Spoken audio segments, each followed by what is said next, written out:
जय श्री कृष्णा प्रिय भक्तों, आज हम सुनेंगे वैशाख मास कथा का अध्याय 21।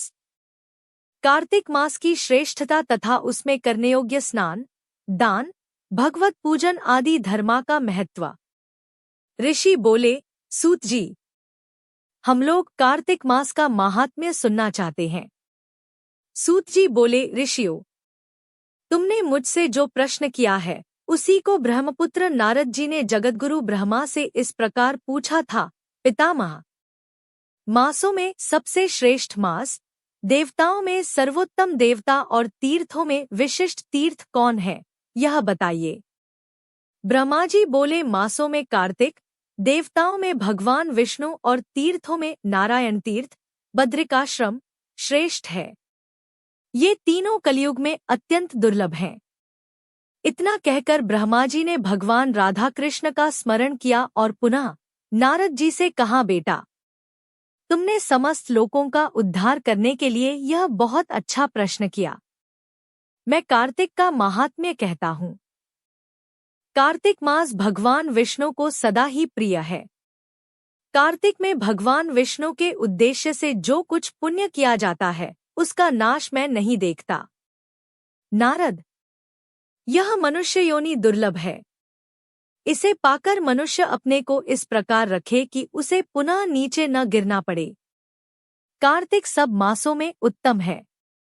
यह पुण्यमय वस्तुओं में सबसे अधिक पुण्यतम और पावन पदार्थों में सबसे अधिक पावन है। इस महीने में 33 देवता मनुष्य के सन्निकट हो जाते हैं और इसमें किए हुए स्नान, दान, भोजन, व्रत, तिल, धेनु, सुवर्ण, रजत, भूमि, वस्त्र आदि के दानों को विधिपूर्वक ग्रहण करते हैं।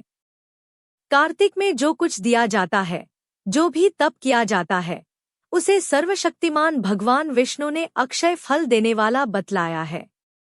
भगवान विष्णु के उद्देश्य से मनुष्य कार्तिक में जो कुछ दान देता है उसे वह अक्षय रूप में प्राप्त करता है। उस समय अन्नदान का महत्व अधिक है। उससे पापों का सर्वथा नाश हो जाता है। जो कार्तिक मास प्राप्त हुआ देख पराये अन्न को सर्वथा त्याग देता है, वह अतिकृच्छ यज्ञ का फल प्राप्त करता है। कार्तिक मास के समान कोई मास नहीं, सत्ययुग के समान कोई युग नहीं, वेदों के समान कोई शास्त्र नहीं और गंगाजी के समान दूसरा कोई तीर्थ नहीं है। इसी प्रकार अन्नदान के सदृश दूसरा कोई दान नहीं है।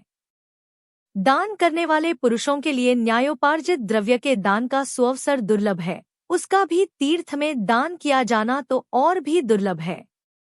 मुनिश्रेष्ठ, पाप से डरने वाले मनुष्य को कार्तिक मास में शालग्राम शिला का पूजन और भगवान वासुदेव का स्मरण अवश्य करना चाहिए।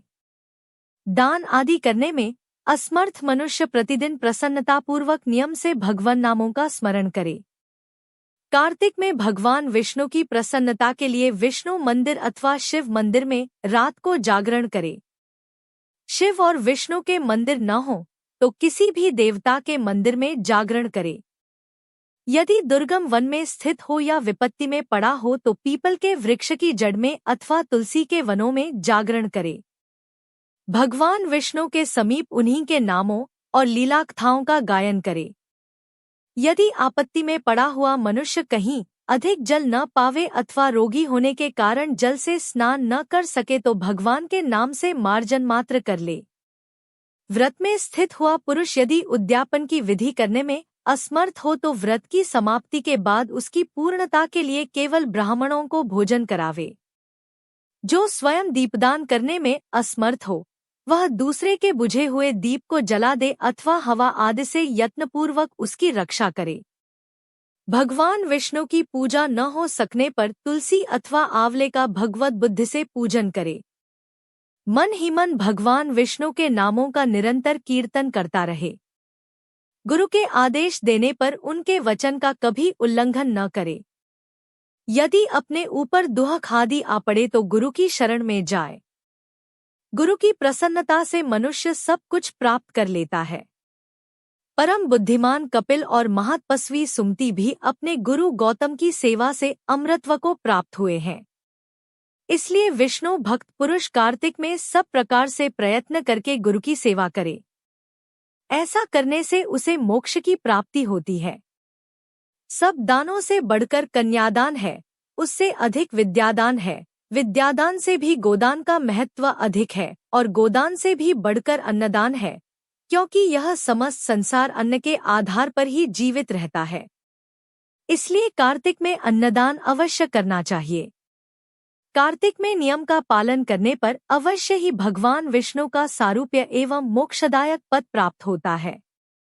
कार्तिक में ब्राह्मण पति पत्नी को भोजन कराना चाहिए, चंदन से उनका पूजन करना चाहिए, अनेक प्रकार के वस्त्र, रत्न और कंबल देने चाहिए। ओढ़ने के साथ ही रुईदार बिछावन, जूता और छाता भी दान करने चाहिए। कार्तिक में भूमि पर शयन करने वाला मनुष्य युग युग के पापों का नाश कर डालता है।